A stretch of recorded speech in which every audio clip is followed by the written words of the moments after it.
Welcome to the House of Rich Girl Code. All right, let's get right into it. We are talking about how to build some serious credibility, what the Rich Girl Code calls fundability assets. This is all about engineering powerful social proof, especially when you feel like you're starting from square one. You know this problem, right? It's the classic catch-22. You need that big name experience to get the funding or the high-ticket clients, but you can't get the experience without those opportunities in the first place. It's so frustrating. But this playbook, it's about to show us how to break that cycle for good. And this quote right here from Dr. Christia Annis, this is the huge mindset shift. We have to stop thinking about social proof as just, likes and followers. No. In this world, it is a tangible asset.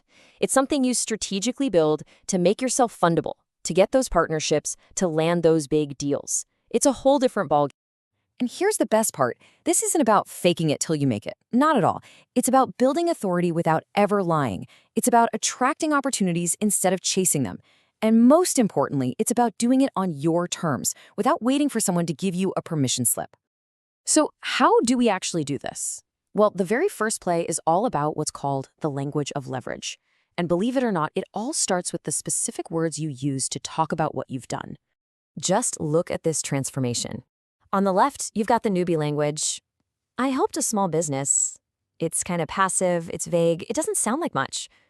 But on the right, that is authority speaking. It's specific, it's results-driven, it's packed with value.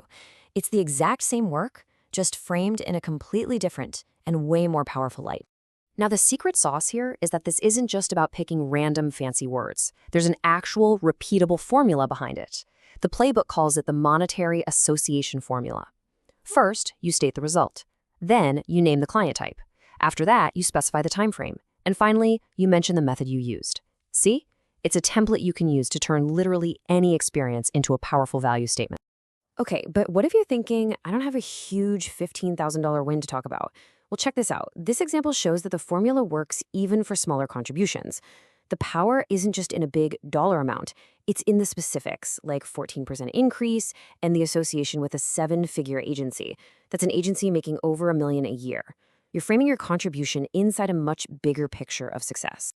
And that whole idea of association, well, that leads us perfectly into our second play, which is called borrowed brilliance.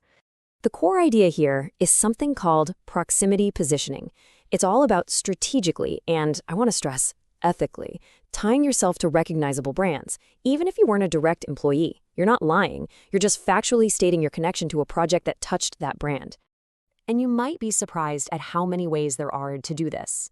Maybe you were a contractor, or you got subcontracted by a bigger agency, or you just consulted on one part of a big project.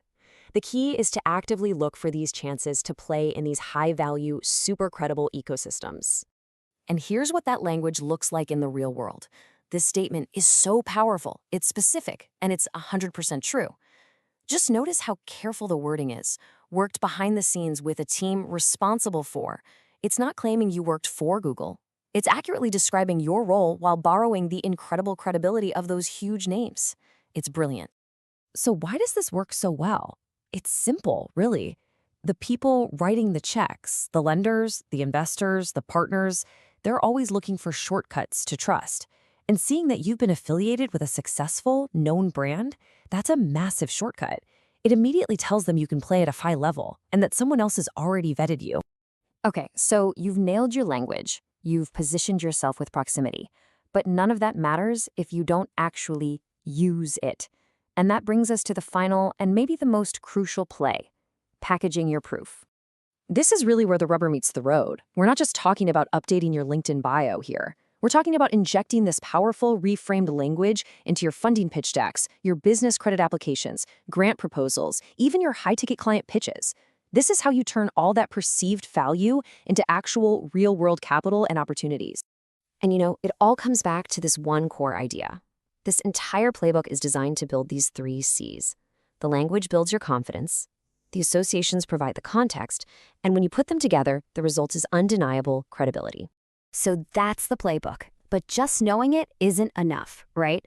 Let's talk about how you can put this into practice like today. Here are your next power moves. This is your immediate action plan. Step 1, go audit your language. Everywhere. Your website, LinkedIn, are you sounding like a newbie or an authority? Step 2, I want you to pick just three past wins and rewrite them using that monetary association formula. Step 3, start a social proof vault. It's just a document where you collect all these reframed wins, testimonials, and stats. And finally, step 4, start injecting this new, powerful language everywhere you can. So, I'll leave you with this final question, straight from the playbook. Don't worry about tomorrow or next week. Right now, what is one win, big or small, it doesn't matter, that you can reframe using these ideas today? That is your very first step to engineering your own proof. Every move I make screams I'm that bitch. I don't rush, I don't beg. Every blessing's on its way. Mirror tells me every day.